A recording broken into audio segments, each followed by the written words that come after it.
Ha llegado el momento de escuchar la palabra de Dios. Un potente mensaje extraído de las Sagradas Escrituras. En la voz del pastor Carlos Hoyos. Espero que usted tenga su Biblia abierta en el capítulo 16 del Santo Evangelio según San Mateo, del versículo 21 al 28. Pastor, vamos a leer. Sí, señor.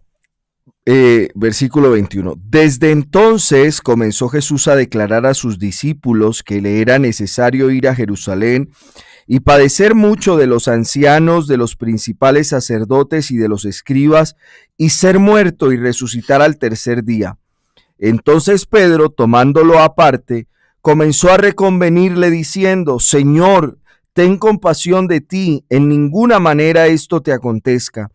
Pero él, volviéndose, dijo a Pedro: Quítate de delante de mí, Satanás, me eres tropiezo porque no pones la mira en las cosas de Dios, sino en las de los hombres.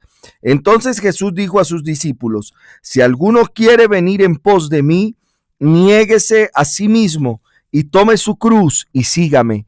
Porque todo el que quiera salvar su vida la perderá, y todo el que pierda su vida por causa de mí la hallará.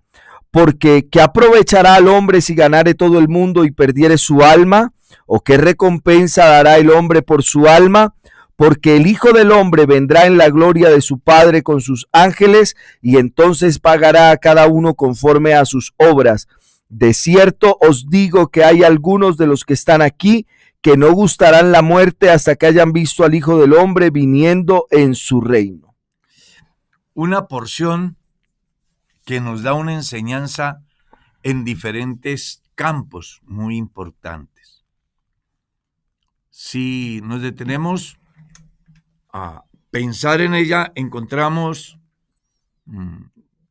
una temática diversa. La primera,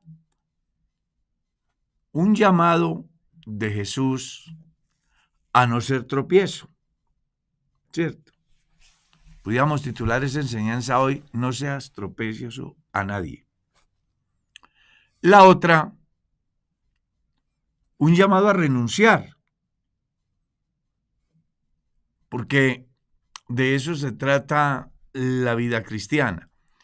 Pero me llama la atención que hay un conector con el pasaje anterior. Si usted mira, dice desde entonces. Es un conector con el pasaje anterior, en el cual nos hace conscientes de la promesa de Jesús a los que tienen esa bendición de saber quién es Él. Y aquí, después de semejante revelación, Jesús les toca la fibra, ¿no? Porque les hace mención acerca de que es necesario que Él sufra, inclusive que Él muera. Pero mire usted cómo cambia el ser humano. El que antes tiene la revelación, sí, ahorita sale con algo que desde el punto de vista humano es interesante, ¿no? Sí, tiene como compasión por Jesús, claro, por lo que Jesús va a padecer. Claro, parece como estar bien encausado, pero Jesús lo ve desde el punto de vista objetivo, diciendo: venga, quítese de aquí o de mí, Satanás, porque me eres tropiezo. ¿Cómo cambia el ser humano de un momento a otro? Aquí, y algunas veces yo lo he dicho en algunas enseñanzas, que el ser humano vive como de las emociones, ¿no? Hay días, o en el mismo día, tiene minutos, horas, que está lleno de alegría, de sueños, de ilusiones, y de un momento a otro se derrumbaron todas.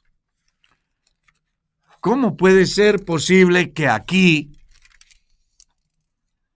Pedro, un poco antes, tenga la revelación de quién es Jesús, reciba una promesa maravillosa como vencer la muerte por medio de la resurrección, y aquí aparezca ya medroso, inseguro, inclusive dándole cátedra a Jesús acerca de supervivencia. ¿Qué pasó en Pedro? ¿Qué sucedió? Yo creo que ahí se dan por lo menos dos posibles situaciones. La primera, que él perdió su objetividad. No alcanzaba a entender todavía el propósito de la manifestación del Señor Jesús en el escenario humano. ¿Ya? Y la segunda, la incertidumbre en razón a lo que Jesús les dice, ¿no? Y algo que me impacta es la forma como Jesús enfrenta las cosas y llama las cosas como son. Jesús no le colocó la mano en el hombro a Pedro diciendo: ve, hermano Pedro, usted es muy importante, yo miro que usted tiene mucho futuro, vas a predicar un sermón y se van a arrepentir 3,000 y después vas a predicar otro y se van a arrepentir 5,000. No, de una vez le dice: quítate de mí, Satanás. Oye, me parece importante la actitud de Jesús, porque muestra que Él lo único que busca del individuo es que lo siga de una manera incondicional, ¿no? Que no lo siga por halagos, que no lo siga por, entre comillas, buen trato, que lo siga porque de verdad esté convencido quién es Él y además esté dispuesto a pagar el precio que sea necesario por agradarlo. ¿Ya? Sí, es interesante ver la escena porque seguimos observando unos cambios muy drásticos en la conducta de sus discípulos. Anteriormente lo habíamos mencionado en relación con la duda acerca de quién era Jesús y esa permanente como si fuese una montaña rusa de emociones en la cual están muy eufóricos al ver lo que Jesús hace, pero posteriormente dudan de quién sea Él. Pedro anteriormente le ha dicho: tú eres el Cristo, el Hijo del Dios viviente, reconoce que Él era el Mesías, pero posteriormente cuando Jesús les hace el planteamiento acerca de cuál era su verdadero, su real propósito al venir a la tierra, que dejamos en claro que era morir por nuestros pecados y resucitar para nuestra redención, entonces ahora Pedro dice: no, yo cómo voy a permitir que Jesús muera así, pues yo voy a decirle que no lo haga, que en ninguna manera eso te acontezca. Y factiblemente uno desde la postura humana puede decir: no, está bien, ¿no? Él sintió compasión con el hecho de que Jesús fuese a morir. Pero lo cierto es que Jesús deja en claro que ese era su propósito y su plan. Y viene a mi mente el episodio en el que la barca en la que ellos van es azotada por la tormenta, y que usted nos mencionaba, hermano Carlos, en algún momento, que era un hecho casual, sino la búsqueda por impedir que se llevase a cabo la perfecta obra de Jesús para con el hombre, que no era solamente pues esos 3 años de predicación, sino el cumplimiento a cabalidad de la justicia de Dios al él morir en la cruz para otorgarnos esa justicia que hoy nos justifica y que nos otorga redención por nuestros pecados. Sí es muy llamativo el hecho que él le diga: quítate de delante de mí, Satanás. Como muy duro. Diga, usted es como el diablo, quítese de aquí. O lo que uno puede pensar, ¿no? También es como, y usted me aclarará aquí esta mañana, cómo el diablo puede usar a alguien para generar este tipo de posturas o de comentarios. Hay una situación de tiempo, porque si usted mira bien el pasaje, y aquí ya lo hemos dicho, una cosa eran los discípulos antes del Pentecostés, otra cosa fue después del Pentecostés. Y hasta el Pentecostés los discípulos eran casas abiertas. no tenían en sus vidas la vivencia del Espíritu Santo. Tenían la compañía del Señor Jesús con ellos, pero no en ellos porque ellos no habían alcanzado a entender la dimensión de la obra de Jesús. Que después del Pentecostés, en el capítulo 2 del libro de los Hechos, uno ve a Pedro lleno de valentía. Claro. Ya ahí no hay temor. Ya ahí no está dispuesto a negarlo, sino que ahorita tiene un motor, una unción, una autoridad. Claro, el Espíritu Santo había venido a la vida de ellos. Entonces yo creo que eso va a influir mucho en el comportamiento de Pedro en esta escena. Con esto, ¿qué es lo que quiero decir? Hombre, que las personas que no tienen al Espíritu Santo de Dios en la vida son propensos a ser influenciados por el mal, porque el ser humano es como un vaso, se llena de una cosa o se llena de otra, y son circunstanciales los momentos.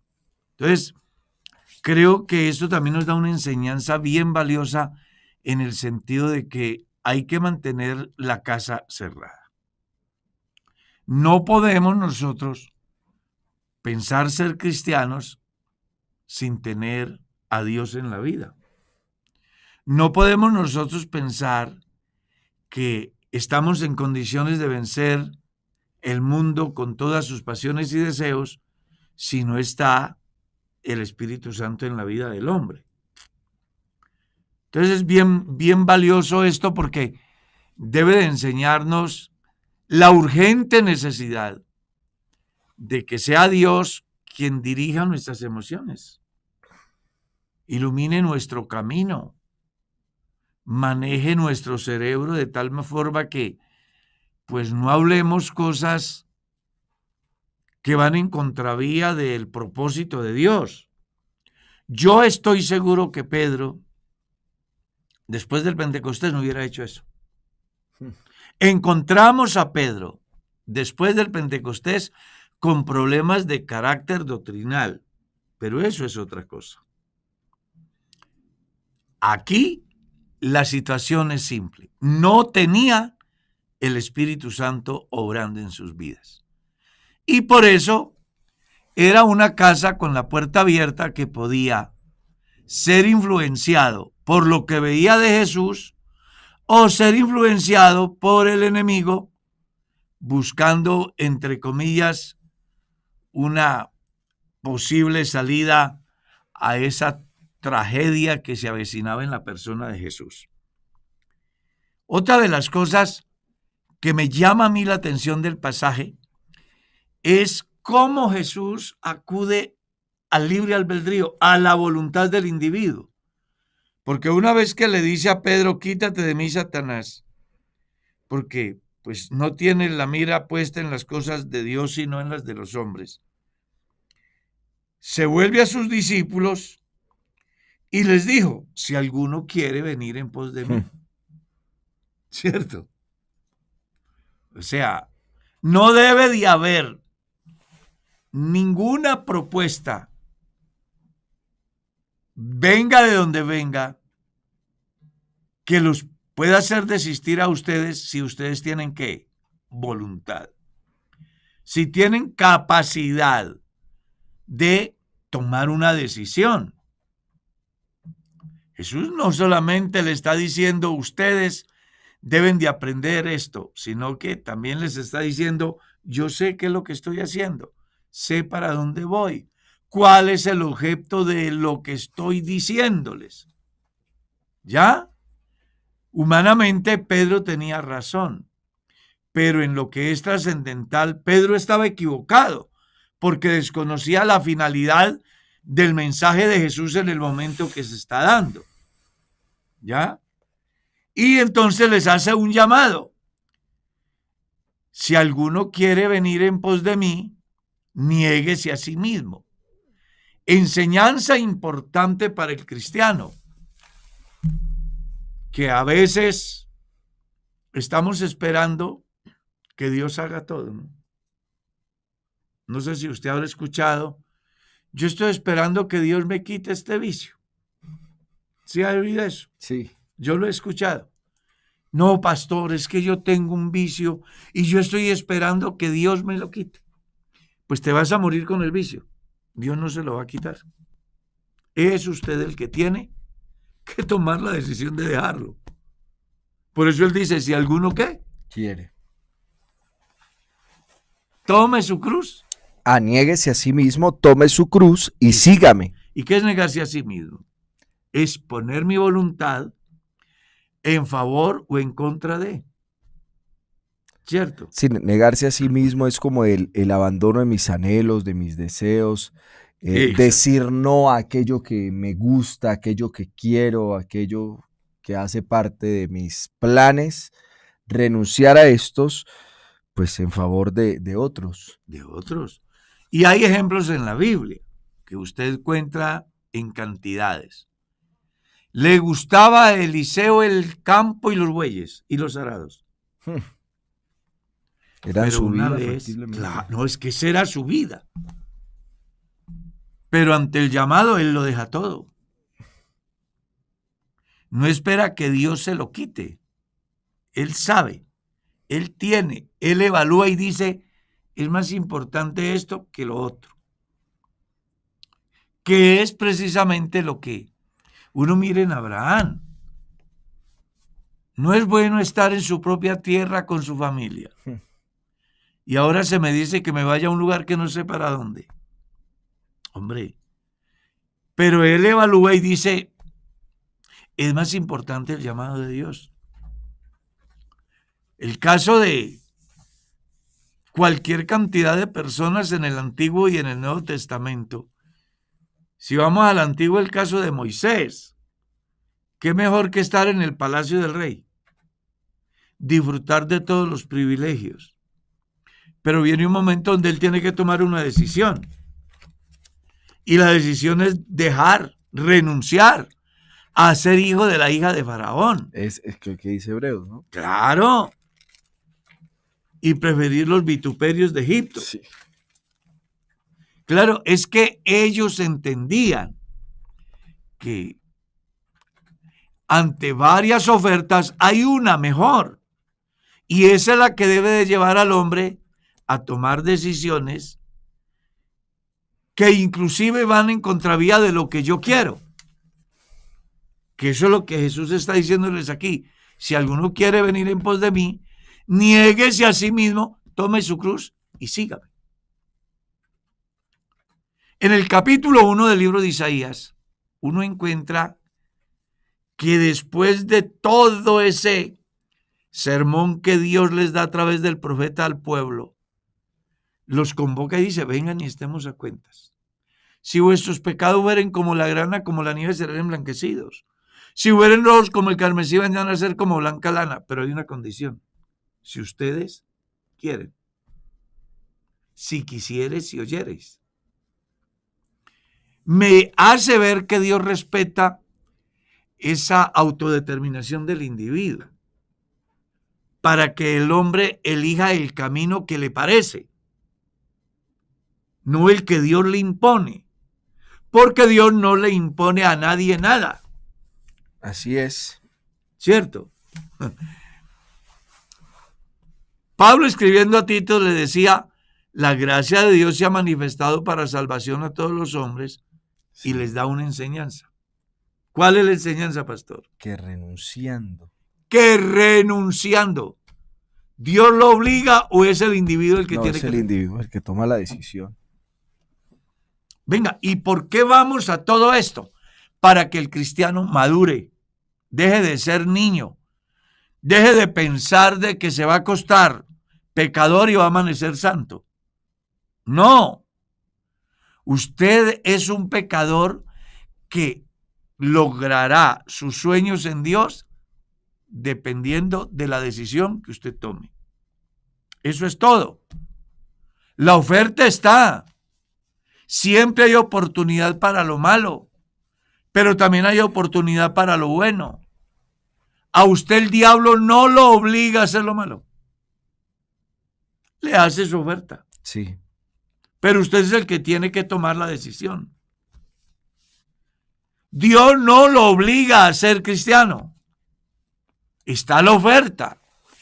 Pero usted es el que tiene que tomar la decisión. Y esa decisión se debe de tomar fundamentada en consecuencias. ¿Qué pasa si lo hago? ¿Qué pasa si no lo hago? Yo soy dueño de mi voluntad. Yo puedo decidir, porque delante de mí está la bendición y la maldición. La vida y la muerte. Escoge, pues.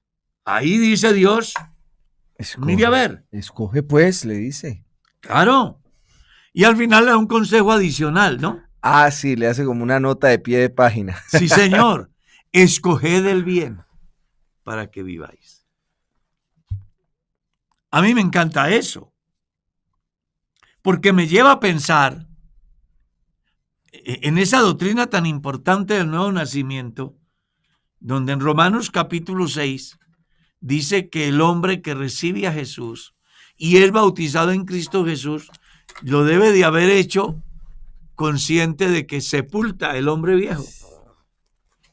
Lo entierra. Así que participamos de la muerte, sepultura y resurrección. Y ese sí es un hecho muy significativo, ¿no? Cuando uno habla del simbolismo del bautismo, que usted está ahí ahondando en eso, se requiere que, como es un simbolismo de una sepultura, claro, el que se bautice esté muerto. Claro. Porque si no, decía alguien que yo conozco, empieza a zapalatear allá en el momento en que lo estén enterrando, porque no está bien muerto. Entonces uno tiene que morir según ese contexto, y también, o sea, quiere venir en pos de mí, niéguese a sí mismo. Muérase. Algo así. Sí, no, tiene todo el sentido, porque sí, de algún modo, y creo que ese es de los aspectos más difíciles que nos toca como individuos, y es la renuncia a aquello que nosotros hemos considerado que es parte de nosotros, que son mis anhelos, mis sueños, mis planes, mis deseos, mis gustos. Y el planteamiento de Jesús es: usted debe negarse a sí mismo, renunciar a esto. Sí, exacto. Mi propio yo. Debe de crucificarlo. Pablo, escribiendo a los Gálatas en el capítulo 5, el verso 22, habla acerca del fruto del Espíritu y concluye diciendo: pero los que son de Cristo, ¿qué han hecho? ¿Los crucificaron? No, ¿O Él ha crucificado? Él ha crucificado. Los que son de Cristo han crucificado su carne con sus pasiones y deseos. No es que Dios lo crucifica, soy yo el que tomo la decisión. Esto para decirle que usted es santo si quiere. Así de sencillo. Porque aunque la oferta esté, usted tiene la posibilidad de decir sí o no. O no. Dios lo ha adoptado de voluntad. Existen las ofertas, pero usted es el que escoge. Pablo da una enseñanza muy importante en el capítulo 6 de la carta a los Gálatas, cuando les dice: no se engañen. Dios no puede ser burlado. Dice: todo lo que el hombre sembrare, esto también segará. Ahí tiene. En el capítulo 5 del verso 16 en lo adelante, da una enseñanza acerca de la diferencia con relación al verso 22 que hay entre lo que el hombre tiene delante y las consecuencias de lo uno y de lo otro. En el verso 16 dice que el cristiano tiene delante de sí una canasta llena de frutos enfermos, dañinos, que se llama adulterio, fornicación, inmundicias, lascivias, enemistades, pleitos, celos, iras, contiendas, disensiones, orgías, homicidios, borracheras, y dice, y otras muchas cosas más. ¿Sí? Porque como hemos dicho más de una vez aquí, el pecado se muta. ¿Ya? y le da una sentencia final. Los que practican eso no heredarán el reino de Dios. Pero luego les dice, pero el fruto del Espíritu es amor, gozo, paz, paciencia, benignidad, bondad, fe, mansedumbre, templanza. Esa es la canasta de Dios. Y yo estoy frente a ambas. Yo tengo que decidir cuál. Pero para alcanzar el éxito máximo, yo tengo que crucificar mi carne con mis pasiones y deseos. O sea que aquí no va a servir el argumentico aquel de algunos santos cristianos que dicen, yo soy así. Eso no aplica en un cristiano. No aplica. No, es que me tienen que aceptar porque ese es mi carácter y usted sabe que yo soy así. Pues ¿cómo le parece que no? Si alguno está en Cristo. Que es que usted se pone muy interesante. Es que la doctrina del nuevo nacimiento es tan impresionante que justo ese tipo ya permítame decirlo, ¿no? Ese tipo de declaraciones de los individuos en las cuales asumen que su conducta debe ser aceptada y que no hay la posibilidad de ser cambiada, es porque no han reconocido o no han entendido lo que significa nacer de nuevo en Dios. Sí, esa obra especial que hace Dios en el individuo y que es necesaria, fundamental y que es una muestra real de que de verdad te has convertido, de que de verdad has permitido que la obra del Espíritu Santo se lleve en tu vida y haya ocurrido ese nuevo nacimiento, esa regeneración. Entonces, ese tipo de expresiones no deberían existir dentro del vocabulario de un cristiano, porque cuando el cristiano, a través de la enseñanza de la palabra, se percata que en él hay cosas que no son acordes a la imagen de Dios en su vida, simple y llanamente debe decir, bueno, aquí hay que cambiar esta conducta, yo no puedo seguir viviendo de la manera en que estoy viviendo, yo tengo que cambiar. Claro. Es que uno mire en las Escrituras cómo, mire lo que dijo el apóstol Pedro en su segundo sermón. Así que arrepentíos y convertíos. No dice espere que Dios los convierta.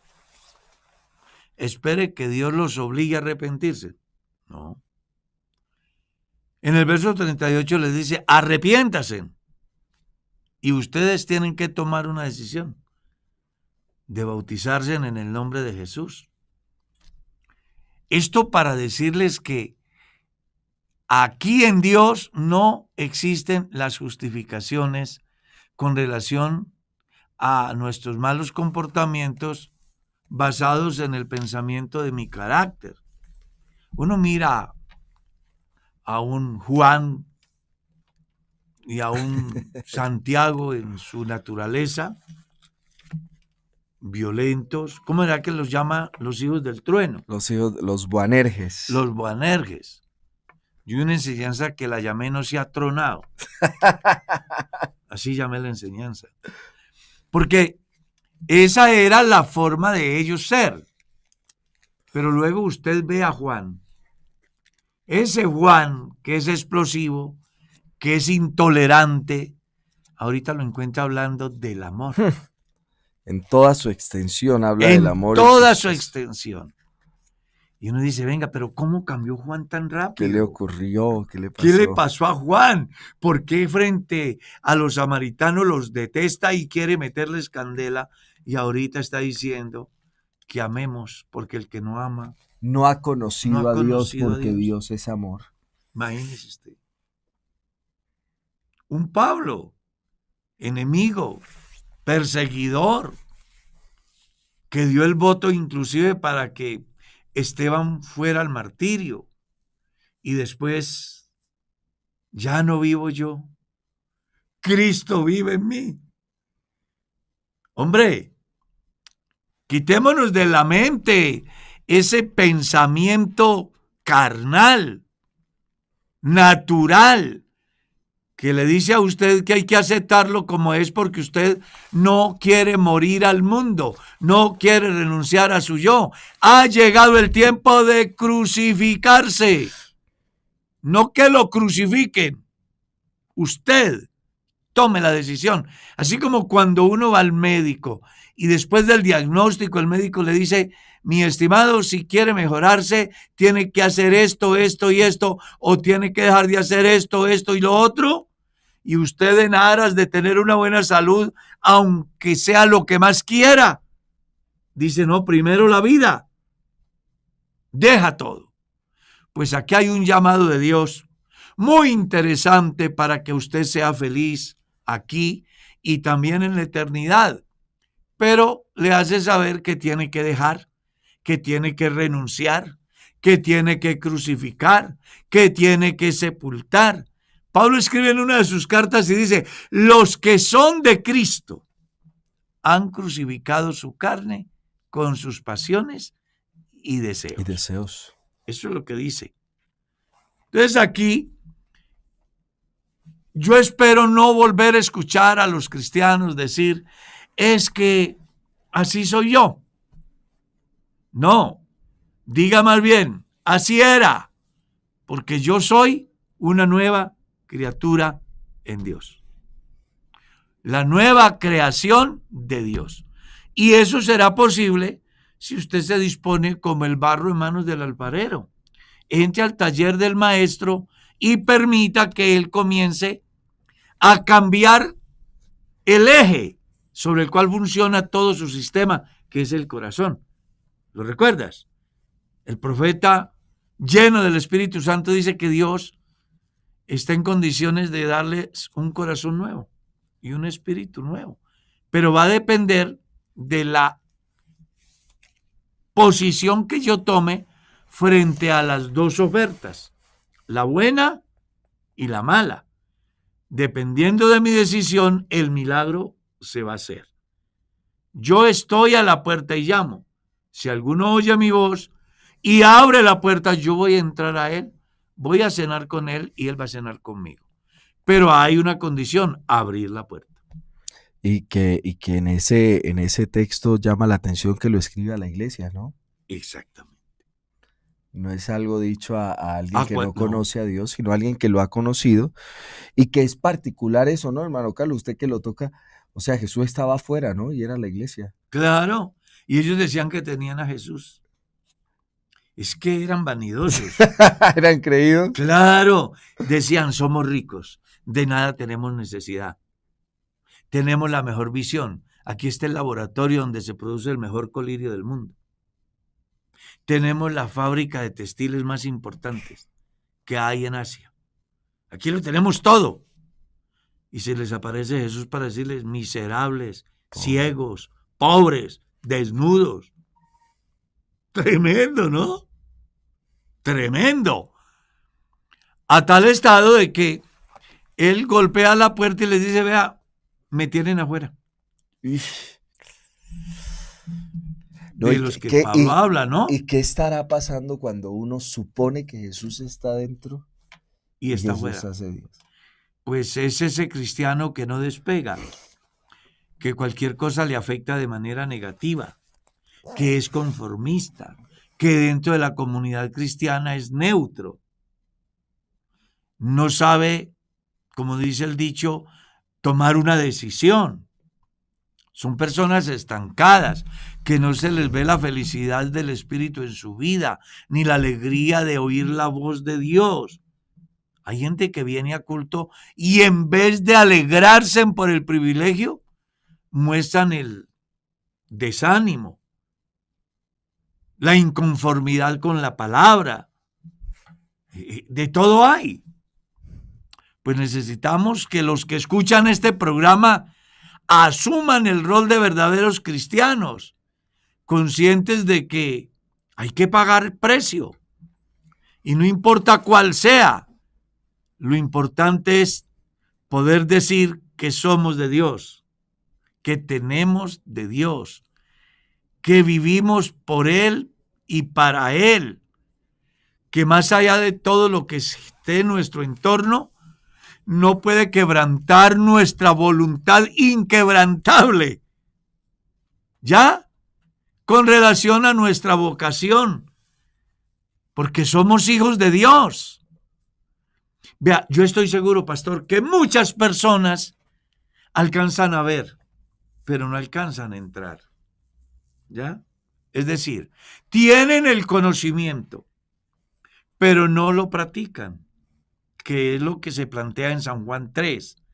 Le es necesario nacer de nuevo, porque si no, no pueden ver. Y les es necesario nacer del agua y del espíritu, porque si no, no pueden entrar. Pueden haber muchas personas que alcanzan a ver, pero no entrar. Todo por una razón. No toman la decisión adecuada en el momento que se requiere. Y puede darse que llegue una etapa de la vida donde quieran y ya no puedan.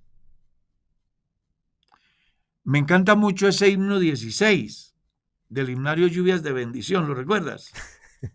¿Cómo decía? Ay del que muere casi creyendo, completamente perdido es. Entonces uno sí tiene que pensar seriamente, porque no podemos seguir viviendo conforme a los rudimentos del mundo. Juan escribe en su carta, en su capítulo 2, y dice que no amemos al mundo ni las cosas que están en el mundo. Y explica qué es: los deseos de los ojos, los deseos de la carne y la vanagloria de la vida. Vanagloria de la vida. Lo que quiero tener, lo que quiero disfrutar, ¿cierto? Y lo que quiero aparentar.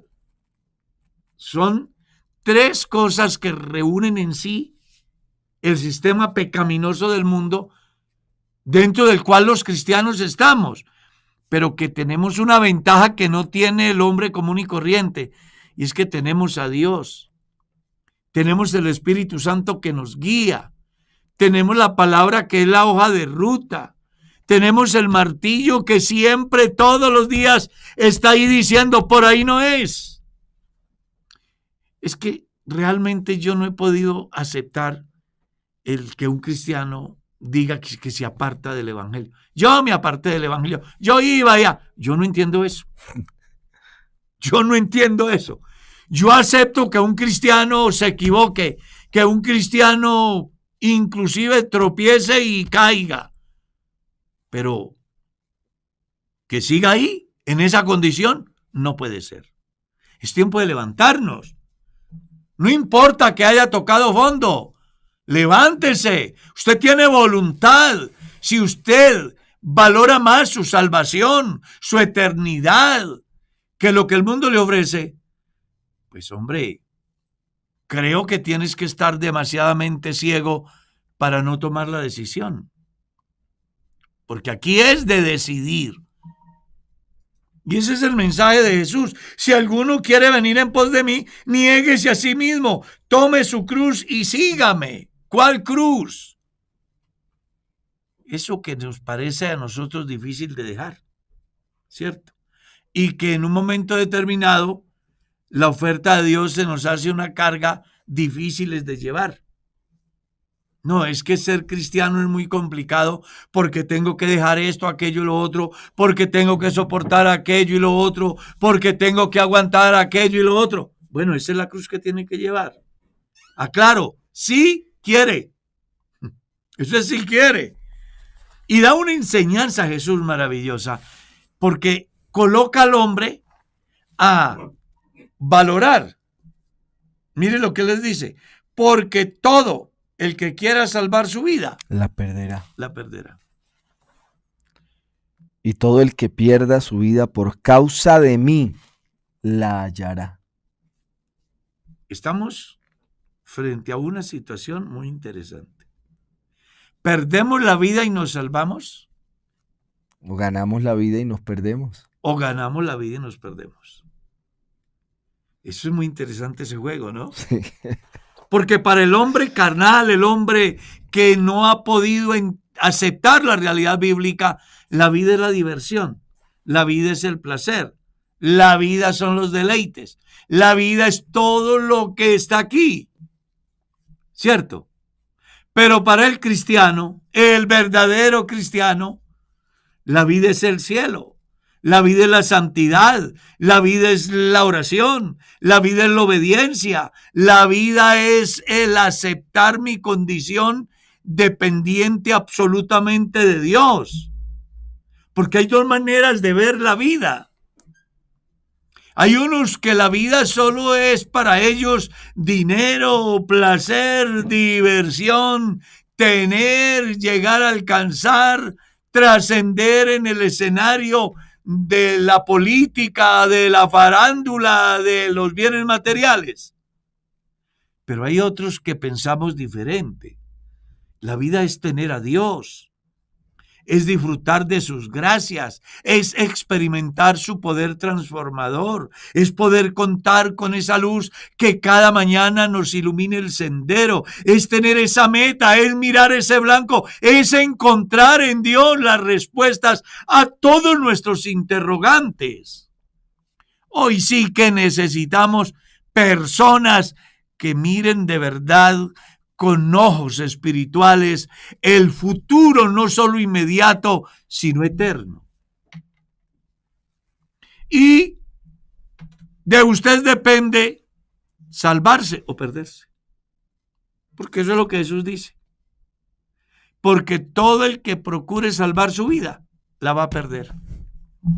Pero el que la pierda por causa de mí, ¿qué dice la Biblia? Pues la va a hallar. Y amplía la idea en el verso 26, cuando dice, porque ¿qué aprovechará al hombre si ganare todo el mundo y perdiere su alma? ¿O qué recompensa dará el hombre por su alma? ¿Qué tal? ¿Qué me gano yo con alcanzarlo todo aquí? Viene a mi mente esa anécdota del pastor, ¿lo recuerdas? El hacendado lo lleva y le muestra todo. Ah, sí. ¿Qué tal la sabana?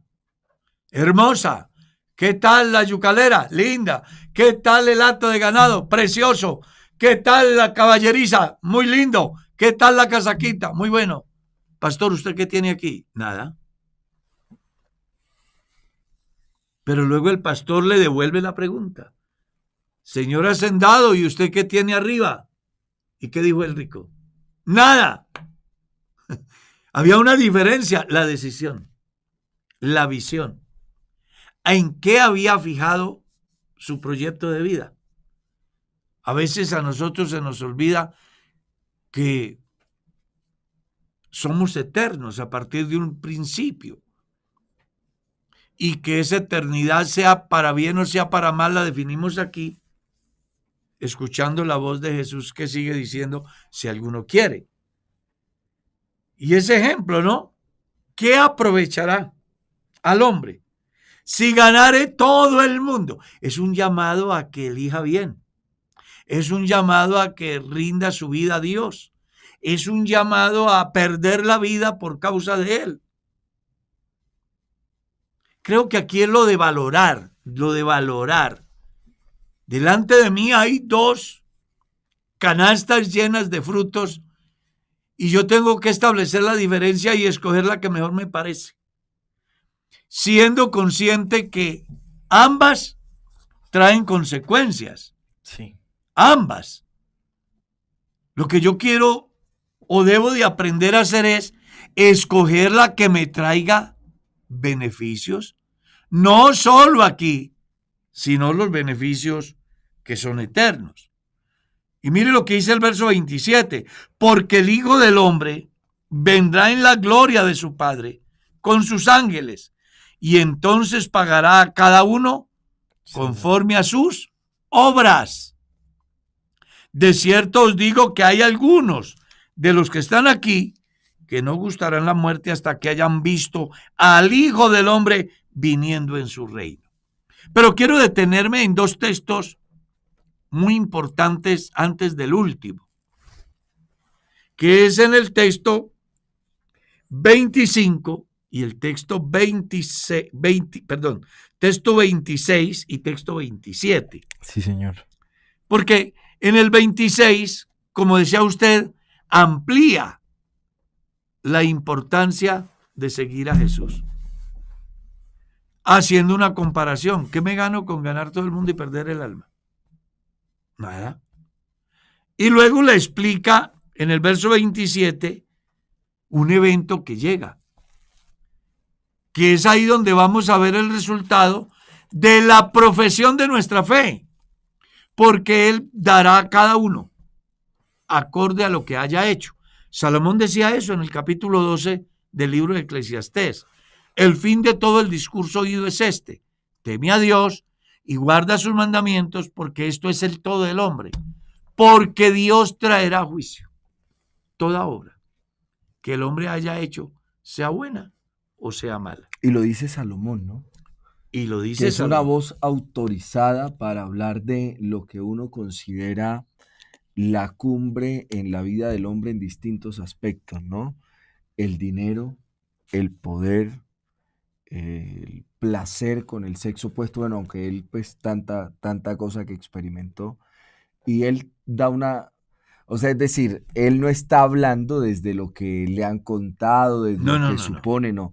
Desde su vida, él ha experimentado todo lo que humanamente uno puede considerar importante y solo puede llegar a una conclusión.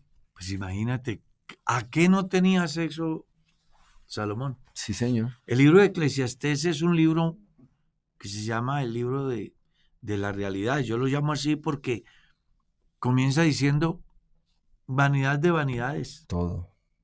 Y lo dice, como dijo usted, una voz autorizada. ¿Qué no hizo él? ¿Qué no inventó? Anoche estaba leyendo y habían 4 sabios reconocidos en la sociedad. Y el pasaje dice que Salomón lo superó a todos. Dice, Salomón superó a todos los sabios de su tiempo. Menciona a 4. Y lleva a, inclusive, al divagar de su mente, mirando cada cosa para encontrarle como un sentido. ¿Ya? Entonces dice, y compuso 3,000 proverbios, y sus cantares fueron 1,005. Dice Reyes en su primer libro, capítulo 4, el verso 16, mostrando con ello que ese hombre de tantos conocimientos llegó a esa conclusión. No hay fin de hacer muchos libros. El mucho estudio es fatiga de la carne. El fin de todo el discurso oído es este: teme a Dios y guarda sus mandamientos. Allá llegó él. Ojalá que usted llegue también ahí, a entender que por muchas cosas que estén a su alcance, no hay algo más valioso que obedecer a Dios. Aquí Jesús dice que Él viene y viene a pagar a cada uno según sea su obra. En el capítulo 14 del Evangelio de Juan, Jesús habla de muchas moradas. No habla de una enramada donde caben todos. No. A cada uno acorde a su vida. Apocalipsis dice: he aquí yo vengo pronto y mi galardón conmigo para recompensar a cada uno según sea su obra. Su vida y la mía es sustentada o explicada por Pablo en el ámbito espiritual cuando dice que viene el día en el cual la obra de cada uno será sometida al fuego, y la obra que permaneciere, ésta recibirá recompensa, y la que se quemare, dice, se salvará aunque como por el fuego. Ojalá que usted y yo alcancemos a entender el mensaje de Dios en el día de hoy y nos demos cuenta que vale la pena ser cristiano, que vale la pena dejarlo todo. Y el verso 28 dice: de cierto os digo que hay algunos de los que están aquí que no gustarán la muerte hasta que hayan visto al Hijo del Hombre viniendo en su reino. Aquí él después de hacerles saber lo que representa lo que él vino a hacer, a morir por los pecadores, lo que el hombre debe hacer para agradarlo, negarse a sí mismo, tomar su cruz y seguirle, el valor de esa decisión, que es salvar la vida. Luego les dice hay aquí algunos, ¿ya?, que no gustarán la muerte hasta que hayan visto al Hijo del Hombre viniendo en su reino, motivándoles, incentivándoles de alguna manera a que como personas que estaban aquí en pos de una patria mejor desde la visión que Jesús les mostraba, pues entendieran de que iban a tener un espacio donde ellos iban a poder comprobar la verdadera realidad del reino hecho presente en la vida de Jesús en el tiempo que ellos estaban. Y punto seguido, que lo miraremos en el otro programa, vamos a encontrar ese importante escenario donde a ellos se les olvida hasta el clima, la ubicación, todo, porque estar en la presencia de Dios tiene sentido. El tiempo se fue.